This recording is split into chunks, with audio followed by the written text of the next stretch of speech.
नमस्कार दोस्तों, नमः शिवाय। जीवन ज्योति चैनल में आप सभी का हार्दिक स्वागत करती हूं। दोस्तों, आज की वीडियो में आप सभी लोग श्रवण करेंगे शरद पूर्णिमा व्रत की पावन कथा। दोस्तों, शरद पूर्णिमा का व्रत धारण करने से और कथा का श्रवण करने से हमारे जीवन में माता लक्ष्मी जी की और भगवान विष्णु जी की असीम कृपा प्राप्त होती है। जो भी भाई बहन व्रत नहीं भी धारण करते हैं, उन्हें भी माता लक्ष्मी जी की पूजा अर्चना करके शरद पूर्णिमा व्रत की कथा अवश्य श्रवण करनी चाहिए। आइए कथा आरंभ करती हूँ। द्वापर युग में एक बार यशोदा माँ ने श्री कृष्ण भगवान जी से कहा कि वह सारे संसार के उत्पादन करता है और पालनहारी है। वह उन्हें ऐसा व्रत बताएं जिसको करने से मृत्यु लोक में भी स्त्रियों को विधवा होने का भय न रहे तथा वह व्रत सभी मनुष्यों की मनोकामनाओं को पूर्ण करने वाला हो।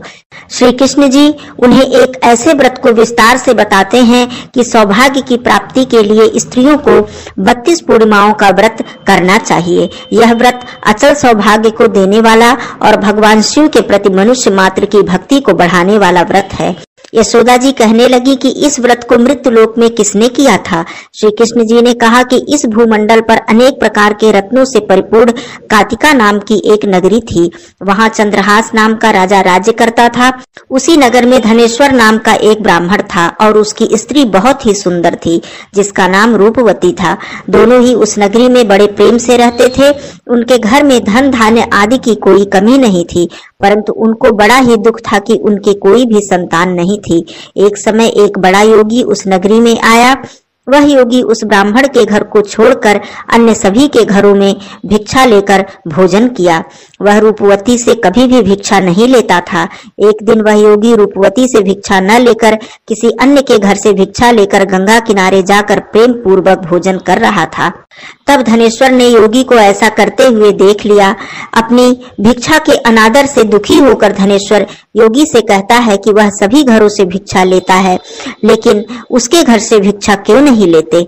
इसका क्या कारण है? योगी ने कहा कि निसंतान के घर भीख पतितों के अन्न के समान होती है और जो पतितों का अन्न खाता है वह भी पतित हो जाता है।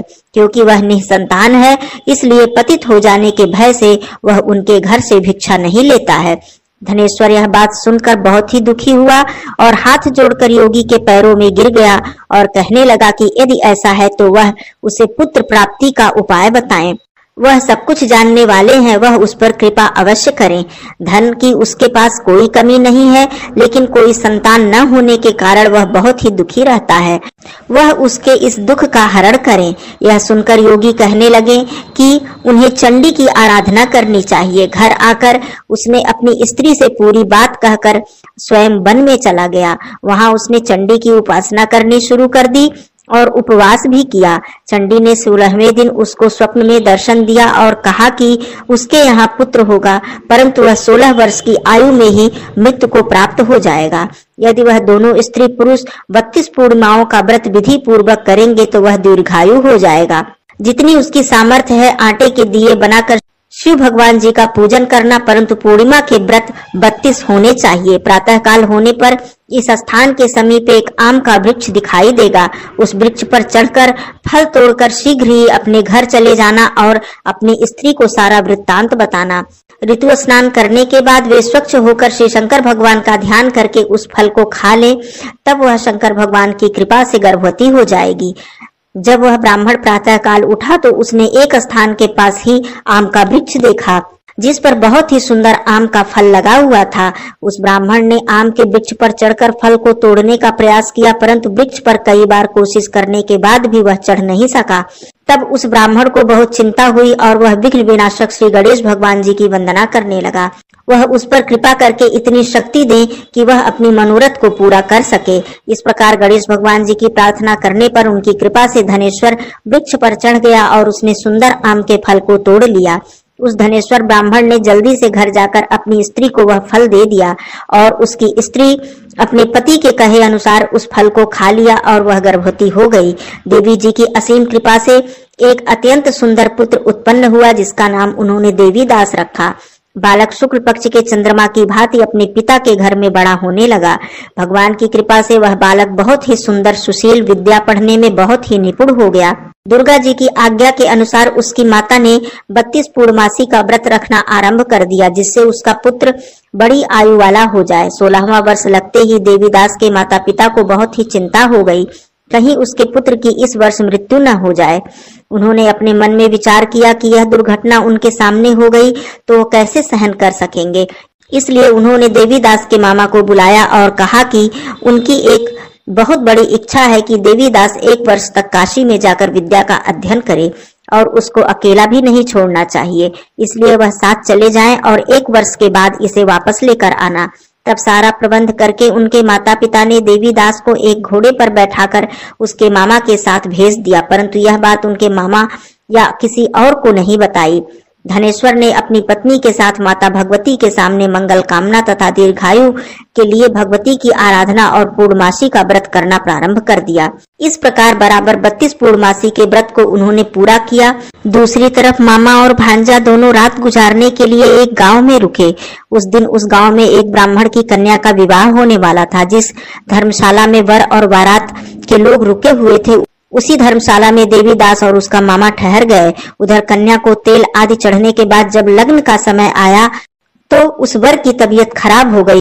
वर के पिता ने अपने परिवार वालों से विचार विमर्श करके कहा, यह देवीदास मेरे पुत्र जैसा ही है, इसके साथ लगन करा दूं, बाद में बाकी सारे कार्य मैं अपने पुत्र के साथ पूरे कर लूंगा। ऐसा कहने के बाद वर के पिता देवीदास को मांगने के लिए उसके मामा के पास गए और उन्हें सारी बात बताई।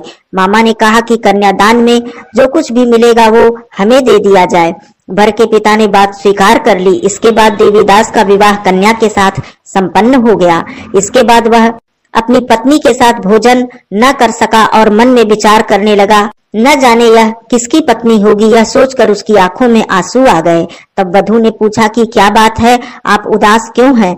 तब उसने सारी बातें अपनी पत्नी को बता दी। तब कन्या कहने लगी कि आप ही मेरे पति हैं, मैं ही आपकी पत्नी रहूंगी, किसी अन्य की कभी नहीं होऊंगी।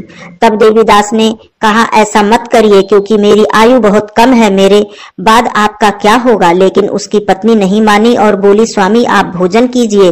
दोनों रात में सोने के लिए चले गए। सुबह देवीदास ने पत्नी को 4 नगों से जड़ी हुई एक अंगूठी दी और एक रुमाल दिया।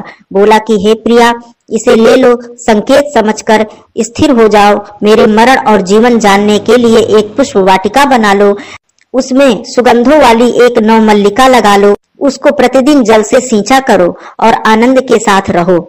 जिस समय और जिस दिन मेरा प्राणांत होगा उस दिन यह फूल सूख जाएंगे। जब यह फिर से हरे भरे हो जाए तो जान लेना कि मैं जीवित हूँ। यह समझाकर वह वहां से चला गया। इसके बाद जब वह वर और बाकी बाराती मंडप में आए तो कन्या ने उसे देखकर कहा कि ये मेरा पति नहीं है, मेरे पति वह है जिनके साथ रात में मेरा विवाह हुआ है, इसके साथ मेरा विवाह नहीं हुआ है। अगर वह यही है तो कन्यादान के समय मिले हुए सभी आभूषण उन्हें दिखाएं। कन्या की ये सारी बातें सुनकर वह कहने लगा कि मैं यह सब नहीं जानता। इसके बाद सारे बाराती अपमानित होकर लौट गए। भगवान श्री कृष्ण जी बोले, माता, इस प्रकार देवीदास काशी चला गया। कुछ समय जब व्यतीत हो गया तो एक सर्प उसको डसने के लिए आया। वह उसको काट नहीं पाया क्योंकि उसकी माता ने पहले ही 32 पूर्णिमा का व्रत पूर्ण कर लिया था। भगवान श्री कृष्ण जी कहते हैं कि इस प्रकार देवीदास काशी विद्या अध्ययन के लिए चला गया। जब कुछ समय बीत गया तो काल से प्रेरित होकर एक सर्प रात के समय उसको डसने के लिए वहां पर आया।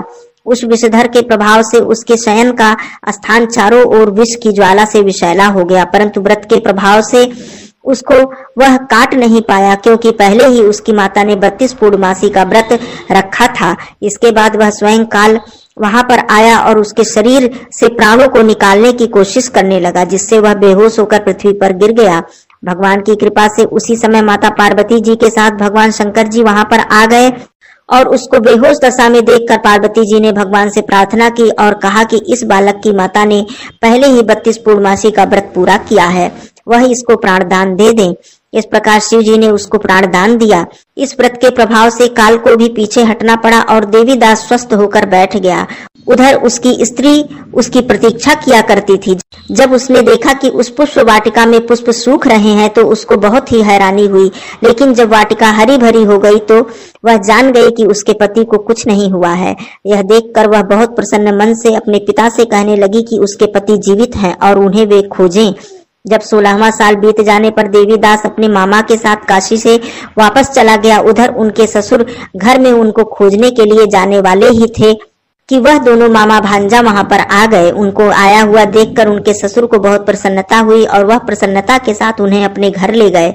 उस समय नगर के निवासी भी वहां इकट्ठा हो गए और कन्या ने भी लड़कों को पहचान लिया।